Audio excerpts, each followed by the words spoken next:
All right, hello again, everyone, and welcome back to the Delusional Fan with Geraghty and McCloud. Chris Geraghty here, that right there. Ryan McCloud, best man in a wedding this weekend. That's right. We're just getting all up and going for that one. Is one of our fans? TK, Timmy's a fan. Does he listen?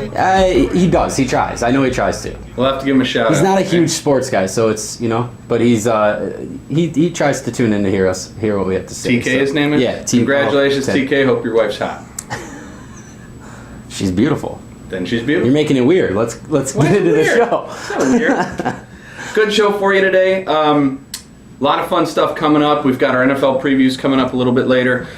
We've got our top 5 coming up later. A little fun we're going to have in segment 4 today. Ryan's got a surprise planned for me, so it's going to be good to go, right? Yeah, right? I'm looking forward to that. Also, remember to subscribe to our YouTube page. Make sure you comment on Facebook. We got a good one going right now. A lot of good name calling, which is fantastic. Sure. Between Bears fans, Sox fans, Packer fans. Cowboys fans. Cowboys fans, too? My brother's not a Packer fan. He's a Cowboy fan. Ugh. That's why, yeah. Yep. It's almost as bad as a Packer fan. I was going to say almost as bad as a Bears fan. So. But, all right. First off today, I guess we want to throw out some pretty big congratulations, right? Yeah. Hall of Fame class of 2016 for the NFL went in. Marvelous Marvin Harrison, Orlando Pace, probably one of the greatest offensive linemen ever to play. Dick Stanfill, Kevin Green, Kenny the Snake, which is a freaking travesty. They It's put him post-mortem, in after he died. Because everybody had been fighting. Posthumously? Yeah, they had been fighting for him to get in for years. He dies, and then all of a sudden, the Hall of Fame puts him in. It's crap. What it is. That's a shame. You always want to get them in when they're alive, but... Eddie DeBartolo Jr., Tony Dungy, the coach. Yep. And then, of course, Mr. Opiates himself, Brett Favre, Mr. is Opiates himself. Okay. Yeah. So. Yep. Dude, that's one of the best classes, one of the better classes you'll ever see. You're talking about one of the best quarterbacks of all time, easily. You're talking about one of the best wide receivers of all time, easily. You're talking about a great linebacker in Kevin Green, one of the sack leaders, top sack guys. So one of the best linebackers of all time. Tony Dungy was great. Kenny Stabler, you just talked about how good he was. That was a great class, man. It was a great class. It's not one of the best you'll ever see, but it's a great class. Yes, it was a great class. There have been some lower classes than that. I'm actually a huge Hall of Fame fan. And I started getting into it, I would say, probably like 6-7 years ago, but I watch it every year. Okay. And there's something to the Hall of, like, the pomp and circumstance and all that, and really just there's something special about the NFL, right? Yeah. At least in my opinion, there's something unique to the fact that the sport that they play, right? I think so. More so than any sport to me, what's associated with it, the violence, the putting your body on the line, the physicality of it, kind of the whole mentality of going out to battle, right? Right. It means more in that sport than any other sport. And look, getting into a Hall of Fame, not especially the Hall of Fame, in any Hall of Fame, it's going to be about longevity, your statistics, your accolades, and your rings. That's the criteria for the most part. You're not going to get your rings or your accolades or your stats if you're not in the game for a long time. And so there's something cool about these guys, putting on the gold jacket. They all have that jacket on and kind of welcoming the next class into that. It's more of a fraternity in that sport than any other sport, I feel like. So what I really want to know from you, Yeah. I agree with all that stuff. Yeah. Fine. But your favorite player went in. Of all time, yeah. Of all time. Yeah, and this kind of reaffirmed that, my love for Brett and my, it reminded me of why he is my favorite player. Certainly my favorite Packer of all time. Did you hear the part of his speech talking about his dad and why he does what he does? Of course. Does that have an impact on you in any way? Absolutely. I thought it was genuine. I thought all of his speech was genuine. Yeah. I'll get into that kind of. I think Brett's played off his legacy very well, and I think a lot of the great players of all time do. Michael Jordan's a good example, and I know we bring him up all the time, but he is a good example. He's played off of his legacy, right? Like getting cut from the high school team and just this mentality that he's had, right? Like he was cut as a sophomore type thing. Like he plays off that though, and he's built this legacy. Of course, he has to now because he's a shoe salesman. And dude, it's brilliant. I'm not knocking either guy here for it, but he's played off that Southern hospitality, cool, laid-back dude. He's the guy you want more than any player in any sport, in my opinion. This is not a biased statement. I think most people would agree with that. I mean, he's the guy that you want to crack a beer open or rip a shot with and hang out with. I really do feel like he plays to that. He's a guy I've witnessed and he doing plays that dumb. in Milwaukee bars. There you go. Right.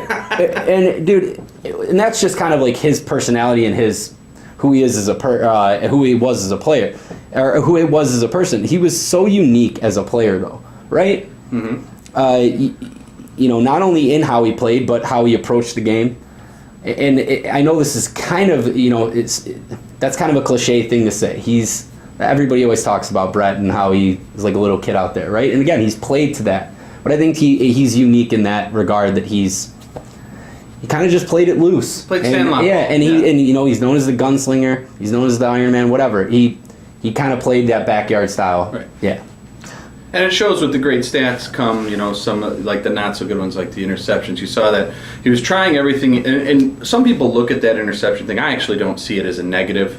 Granted, it is a negative. He did, I guess, cost the Packers a few games. His last game at Lambeau, right? Mm-hmm. Playoff game was horrible as far as picks go. But what Pick showed, what Pick showed for me is that at least he was trying. You know what I mean? No matter what, he thought he could fit the ball in there. He was doing what he could to win the game, even with maybe subpar teams. They played higher than their level with him at quarterback. Yeah. Well, here's the thing, and he talked about that throughout a lot of, they're doing all the. Did you watch any of the Gruden QB camp with him? Mm-hmm. I thought it was awesome. Now here's the thing. I've never heard him talk the way that he talked in that. I was actually watching with my sister. I watched it the night before, but I was watching with my sister. I watched it with my dad this weekend, and he really did. He came across more cocky in that than I've ever heard him. He really did. And I know he's kind of been a prima donna towards the end of his career, but I've just never heard him talk like that. Just kind of I wanted it more than anybody type thing. He's never really talked that way. I think he's excited to go into the Hall of Fame. He has always talked that way, but he only talks that way with people he is comfortable around and his friends. They know him as cocky but fun, not cocky jerk. Right. And I didn't think he was a jerk in that. No. Did you think he was a jerk in it? No. Oh, okay. No, it's going to bring up the next thing I was going to bring up. Okay, go ahead. I do have a disparaging comment about this year's Hall of Fame class. Okay. And you might be offended by it strictly because of what doesn't make sense to me. Marvin Harrison's gun charges. No. Oh, okay. Again, what you did personally in your life is what you did personally. Talking about on the field. That was a joke, but yeah. Why does Brett Favre get in and Marvin Harrison gets in, but Terrell Owens does not? Sure. No, I understand that. Because it's voted on by people who report on the sport and people in the media who had to deal with Terrell Owens. And that, it's not right. I'm not going to sit here and tell you that's right. Terrell Owens was one of the best wide receivers. He'll get in. He's going to get in. You look at the numbers. I know. It's the first ballot thing. It's one of the best ever. Not just, he was great. It was one of the consistently best ever. One of the best ever, yes. I would call that more of a travesty than Stabler going in after he passed away. But that is why he's not getting in. You asked the question. That is why he's not getting in. He was kind of an asshole. In fact, he was always an asshole throughout his career too. So I put. He was a Hall of Famer and being an asshole. I put this together because this is why it blows my mind. Now again, they're quarterback and wide receiver, so you can't really compare them too much. But yeah. So Terrell Owens was 5-time first-team All-Pro. Brett Favre 3-time first-team All-Pro. Mm-hmm. Brett Favre made the 90s All-Decade team. Mm-hmm. Harrison made the 2000s All-Decade team. Okay. T.O. made the 2000s All-Decade team. Sure. This is where it gets nuts for me. Terrell Owens, second all-time in career receiving yards, third all-time in career receiving touchdowns. Yeah. Favre, second all-time passing yards, second all-time TDs. Mm-hmm. It just doesn't make sense to didn't go, and I don't care about the personality crap that goes along with it. Well, okay, but again, but you're talking about one of the most beloved football players that's ever played the game. Period. You don't have to be beloved in Wisconsin. No. Yes. Chris, come on, man. Are you telling me that people out in Boston are going to be like, Brett Favre's the most beloved player out here? No, I think. Of course not. No, but I think that I certainly don't think that they're like, that guy's a prick. I don't think they're saying that either. No, they're not. Right, but they're saying that about Terrell Owens, and that's what I mean. That's their. You're talking about somebody who is widely beloved. This is not. You're always going to take this as me being a Packer fan. I truly, and granted, there is going to be some bias. I'm saying you hate him because or you have or you would say that as a Bears fan. I would say I don't. I've always loved and respected Brett Favre, even when he tore my Bears up for years. So then it's not just me being a Packer. I think he is well liked throughout the league, from top to bottom, in terms of people at the top of organizations down to the fan who sits in nosebleeds. I think he's liked by most people. And you're talking about a guy who rubbed people the wrong way. I 100% agree with that take. I was just waiting for you to say it. I agree with it. Okay. Everybody on that committee should be fired. Yeah. You cannot take that into an account when but don't say like if Brett Favre gets in, T.O. should get in. But it is that way. In terms of their numbers, yes. Yeah. By numbers, because yes. Again, it's not like, last week we did the Tillman-Woodson thing where the numbers were comparable. This is different. These are all-time numbers. Tillman-Woodson don't have all-time numbers. These guys have all-time greatest ever numbers. Mm-hmm. One gets in, one doesn't. It bothers me. It really drives me nuts. Well, I mean... And I don't like T.O. That's the thing. I don't like the guy. I'm glad he was never a Bear. I wouldn't have wanted him on my team. But that doesn't take away from the fact of what he put up, the numbers he put up, what he did. Yeah. And you know what? When I started liking him as a player was that year in his last year in Philadelphia. Right. When he willed himself into a Super Bowl, still with freaking broken leg. Yeah. What did he have, 9 or 11 catches? Yes, yeah. He was the best player in that Super Bowl. Stupid. He was the best player in that Super Bowl. Yeah, absolutely. Look, and maybe that's a topic for another time, right? I mean, honestly, I would agree with you for the most part. T.O. deserves to get in based on the numbers, and I just said it usually is a question of longevity, numbers, and rings. And look, you're not going to hold it against a wide receiver for not getting a ring. Yeah. Typically. Can't. Right. Right. So it can't be the ring. It's going to be coming down to the media and what they saw from him and how they dealt with him. Yeah. Now, look, though, you know what he needs to do? He needs to do one of those. Pick some female popular news reporter and do a crying, I wish I would have been better segment on Nightline or something on TV and say, I'm really sorry I was the way I was. Well, and he'll right. get in next Yes, year. exactly. Right. Absolutely. Right? Is that what it's Absolutely. gonna take? Look, and I do want to say this, though, and this actually will go, yes, this actually will go towards the difference between the two as well. There will be another Terrell Owens type player. Maybe even with a better attitude. I'm just saying somebody will put up those numbers. I doubt we'll ever see a player like Brett Favre ever again. He's held every record there ever was. I'm just saying at some point for a quarterback, even interceptions, that's fine. But he's held every record at some point. Nothing is more impressive than his consecutive starts. Agreed. I think everybody agrees. And so there's something. His legacy is there's a lot of things that factor into it, and so it's the longevity. I didn't mean to take away from. Of course not. Favre, I'm just comparing to you. Of course not. Yeah. And I know he's most proud of that record. He talked about it all weekend as well. Because it'll never. And be how about he sets the record for the longest speech in Hall of Fame history ever too? Yeah. Like 36 minutes. That's classic Favre. It is. Too long. Because why not one more record before? Oh, it may be. It may be. All right, so let's talk the other guys. So Marvin Harrison, obviously on that great Colts team with Peyton Manning, where those guys just blasted every offensive number humanly possible during the 2000s. He was a freak, especially with receptions, right? It felt like he was pulling in 130 like every year. Yeah, won a Super Bowl. He's up there. I think he has the most receiving touchdowns. He's number 1, right? Receiving touchdowns of all time? With quarterback. One quarterback, with Peyton Manning. He's just done some crazy stuff. Again, Super Bowl, that was with Dungy, by the way, who also got it. Right. So Dungy. A lot of connections in this. Kevin Green, Brett Favre, or Kevin Green Packers, obviously Brett Favre Packers, and then you have both Colts, the Harrison and Dungy was the first African American quarterback or coach to win a Super Bowl, which was a big deal. Who actually had a pretty What's that? Over? The Bears. I love that, though. No matter what in that game, one African-American coach was going to be, right. It just happened to be Rex Grossman versus Peyton Manning, and what are you going to do about that? I don't actually know. I know nothing from Dick Stanfield other than what I've read. 60 years ago he played. Yeah. So, but you're talking about the senior committee voted him in. Played for Detroit, one of that old Silver squad. Obviously good. Kevin Green. I think I mostly know Kevin Green more with his Pittsburgh days. Oh, but absolutely. He coaches linebackers for Packers, right? No, he used to. Did, he right? was for a long time, including that Super Bowl year. Yep. 97.5 sacks. It's pretty I'm massive. pretty sure that puts him like he's like in top 5, I think, all-time sacks. Big numbers. Yeah. Kenny the Snake, who just died last year, which is just insane. That is too bad.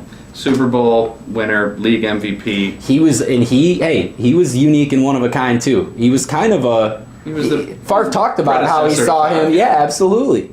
The gunslinger, the risk taker, Kenny Stabler, the guy out getting drunk. Fran Tarkington. Those guys are guys that even he didn't have a great pro career because he was on such a terrible team and he was loyal. But guys like Eli's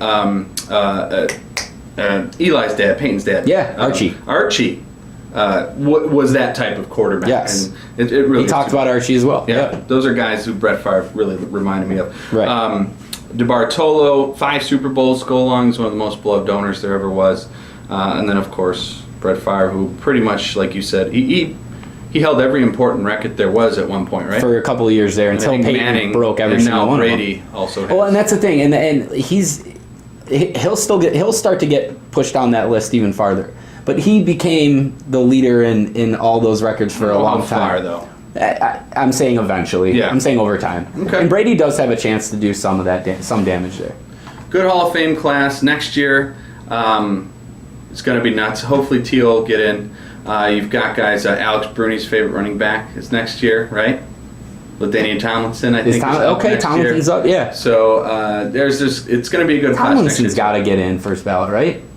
Again, you would think so, but you know what though? I don't know. Again, if you compare him to the best running backs ever, that's what I mean. I don't know. Again, if T.O. doesn't get in, I might lose my stuff here. But all right, so yeah, that was good. I mean, I enjoyed the Hall of Fame stuff this weekend. Do you want to even talk about the debacle that was supposed to be? Look, and I don't. Here's the thing. I think the NFL actually did the best thing they possibly could have done in canceling that game. Not only because it was the right thing to do, but because it makes them look like they are all about player safety, which they should be in that case. And imagine someone like a Rodgers or a Luck goes out for one play, tweaks an ACL. I'll be honest with you, man. If it was that bad of conditions and they sent him out, I don't care if it's the third string kicker. Like, that should not have happened, right? And so, and it's funny because they kept talking about the paint that was the problem that they sprayed on there, and you couldn't see it from any of the video. Did you see the video of them taking snow shovels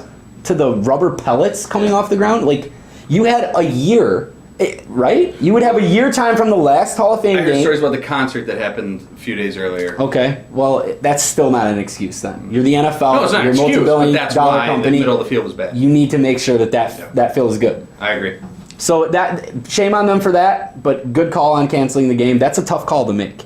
Yeah, I don't care what anybody says. I think that is a tough call. I'm saying you have to refund all these tickets. It's taking a hit, sued. And there's going to be lawsuits that come out. All that. Mm-hmm. It's a tough call to make. I think. Yeah. They did the right thing. All right.